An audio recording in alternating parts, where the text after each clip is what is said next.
Hi friends, daily അപ്ഡേറ്റിലേക്ക് എല്ലാവർക്കും സ്വാഗതം. നാളെയും തുടർന്നുള്ള ദിവസങ്ങളിലും നിങ്ങൾ ശ്രദ്ധിക്കേണ്ട വളരെ പ്രധാനപ്പെട്ട കാര്യങ്ങളാണ് ഈ ഒരു വീഡിയോയിൽ നിങ്ങളുമായി പങ്കുവെക്കുന്നത്. നാളെ നമ്മുടെ സംസ്ഥാനത്ത് വാരാന്ത്യ ലോക്ക്ഡൌൺ ആണ്. വീഡിയോ മുഴുവനായിട്ടും കാണുക. ആദ്യമായിട്ട് കാണുന്ന സുഹൃത്തുക്കൾ ചാനൽ സബ്സ്ക്രൈബ് ചെയ്ത് ബെല്ലൈക്കൺ എനേബിൾ ചെയ്ത് വെക്കുക. കൂടുതൽ ആളുകളിലേക്ക് വീഡിയോ എത്താൻ വേണ്ടി തീർച്ചയായിട്ടും നിങ്ങളൊന്ന് ലൈക്ക് ചെയ്യുക. വീഡിയോയുടെ വിശദമായ വിവരങ്ങളിലേക്ക് വരാം. പ്രധാനപ്പെട്ട അറിയിപ്പ്: നാളെയും സംസ്ഥാനത്ത് സമ്പൂർണ്ണ ലോക്ക്ഡൌൺ ആണ്. വാരാന്ത്യ ലോക്ക്ഡൌൺ ഒഴിവാക്കും എന്ന തരത്തിലുള്ള വാർത്തകളുണ്ടായിരുന്നു. പക്ഷേ വാരാന്ത്യ ലോക്ക്ഡൌണും രാത്രി കർഫ്യൂവും തുടരാൻ തന്നെയാണ് ഇന്നത്തെ അവലോകന യോഗത്തിലെടുത്ത തീരുമാനമെന്ന് മുഖ്യമന്ത്രി വാർത്താസമ്മേളനത്തിൽ വ്യക്തമാക്കി. അതേസമയം സംസ്ഥാനത്ത് ഇന്ന് 29,682 പേർക്ക് കോവിഡ് രോഗം സ്ഥിരീകരിച്ചു. 27,910 പേർ രോഗമുക്തി നേടി. നിലവിൽ ചികിത്സയിലുള്ളവർ 2,50,065 പേരാണ്. കഴിഞ്ഞ 24 മണിക്കൂറിനിടെ 1,69,237 സാമ്പിളുകളാണ് പരിശോധിച്ചത്. ടെസ്റ്റ് പോസിറ്റിവിറ്റി നിരക്ക് 17.54 അവലോകന യോഗത്തിലുണ്ടായ തീരുമാനങ്ങൾ ഇങ്ങനെയാണ്. ഞായറാഴ്ച ലോക്ക്ഡൌൺ തുടരും. രാത്രി 10 മണി മുതൽ രാവിലെ 6 മണി വരെയുള്ള കർഫ്യൂ തുടരും. ഇത് സംബന്ധിച്ച് അവലോകന യോഗം ചൊവ്വാഴ്ച നടത്തും. അതിനുശേഷം നിയന്ത്രണങ്ങൾ തുടരണമോ എന്ന കാര്യം ആലോചിക്കും. ക്വാറന്റൈൻ ലംഘിക്കുന്നവർക്കെതിരെ കടുത്ത നടപടിയുണ്ടാകും. സ്വന്തം ചിലവിൽ ക്വാറന്റൈനിൽ പ്രവേശിപ്പിക്കും.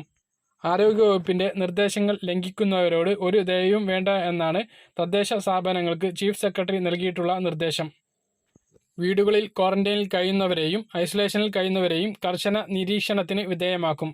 ക്വാറന്റൈൻ ലംഘിച്ചാൽ 500 രൂപയ്ക്ക് മുകളിൽ പിഴ ചുമത്തും.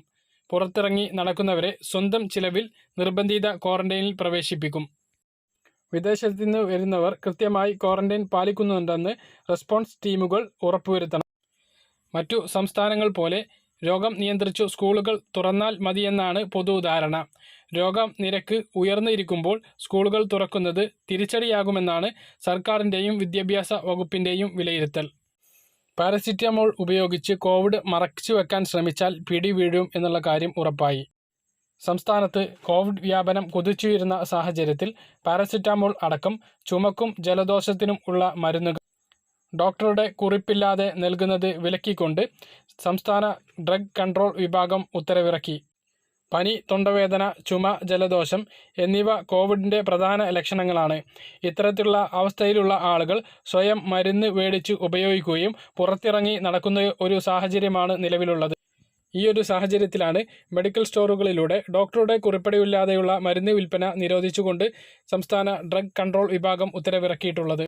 അപ്പോൾ ഇത്തരം മരുന്നുകൾ വാങ്ങുന്നവരും വിൽക്കുന്നവരും ഒന്ന് സൂക്ഷിക്കുന്നത് നന്നായിരിക്കും.